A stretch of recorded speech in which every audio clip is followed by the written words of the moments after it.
Good evening. Welcome to our Bible study tonight. This is our last Bible study of 2020. Have we ever been ready to put a year behind us more than we have this one?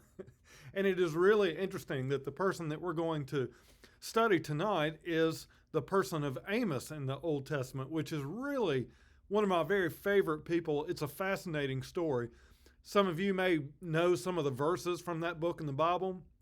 Most people don't really know the backstory. And if you think of the most interesting people you know, the backstory is always what is most important. Well, what was it about Amos that was different than all of the other prophets? This is not someone who came from a powerful family. This is not someone who was in the leadership in the synagogue. This was a goat herder that came in from out of town during a holiday. And what he saw, he was so disturbed that he literally prophesied against what they were doing and where they were heading, and was ordered out of town and disappeared. Nobody listened to him. How did that story end up in the Bible? That's what we're going to look at tonight, and it is really, really fascinating. This is from Dr. Claypool's book, Glad Reunion. This is our way of being able to relearn our Old Testament stories, so many that we've heard on an elementary Sunday school level, and so few times do we hear these kinds of stories on an adult level and really get into the meaning that's behind it. I know that you'll find this really, really interesting. Well, this is the 8th century BC, and Amos suddenly appeared out of nowhere, and he was totally rejected at the time. People were not interested in what he had to say at all.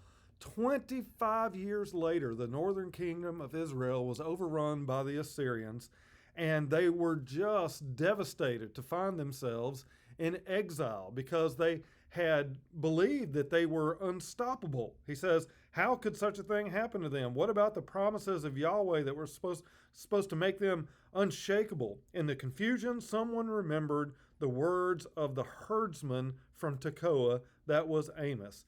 When Amos had come 25 years before, he had clearly foreseen and predicted that a national collapse was on the way.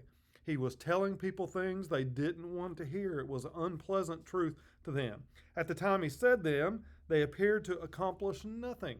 Amos was angrily ordered out of town and told to go back to herding sheep.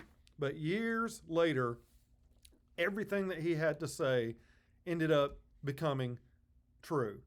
So here is someone who had no credentials, but really saw into where they were headed if they continued on the path that they were on. Well, what is it about him? What is it about him that could have given him this kind of insight? Well, one is that his family literally lived out in the middle of the desert, and that meant they were uncontaminated by the things that were happening in the city.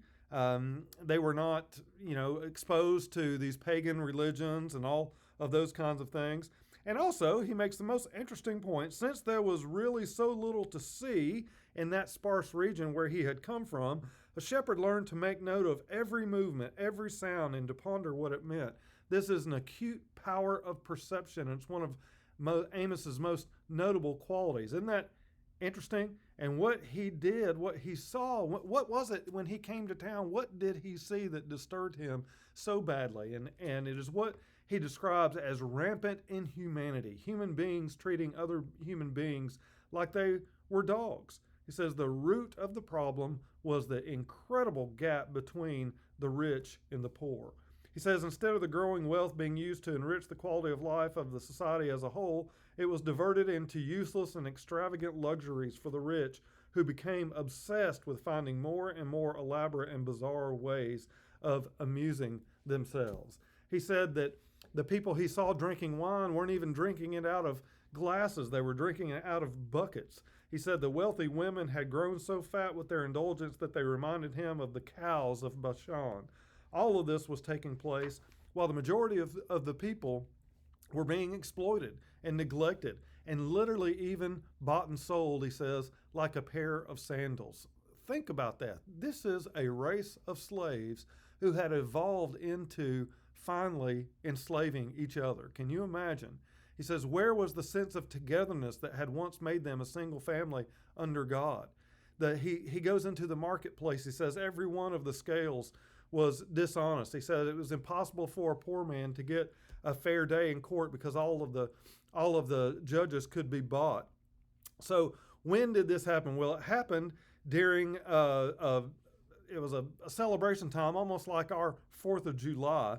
So here comes this guy. Can you imagine someone coming in during a 4th of July party and absolutely dressing everybody down for the lifestyle that they were living? That's what happened here. So 2 things. He says, first of all, he said that in their present condition, they had no future. They were sure to topple. Now, so many people think when we talk about prophets, they somehow think that it is seeing into the future. It is more an insight into what is happening now and where that is heading. What's the logical end of what they're doing right now? He says that's called an example of foresight growing out of insight. I love that. He says, what was it about this society that was just collapsing? Well, so many people were being taken advantage of that they didn't feel any need to stand up and fight once the Assyrians came in, and that's exactly what happened. When the Assyrians attacked, the vast majority of the citizens were so beaten down that they had no reason to defend their country and collapsed before the invaders like a house of cards. Have you ever heard that before?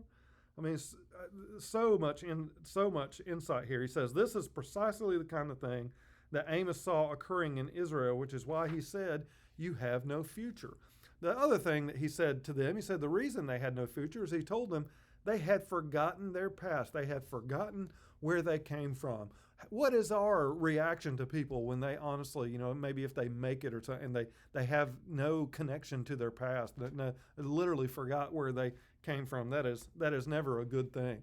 But they had forgotten really what the God of Abraham was all about. They had gotten into all of these different kinds of sacrifices, and he makes the most beautiful point. He says they had lost in touch with who they were, the people of the God of Abraham, and he proved it by saying, think about the 10 Commandments. Is there one ceremonial requirement in the 10 Commandments?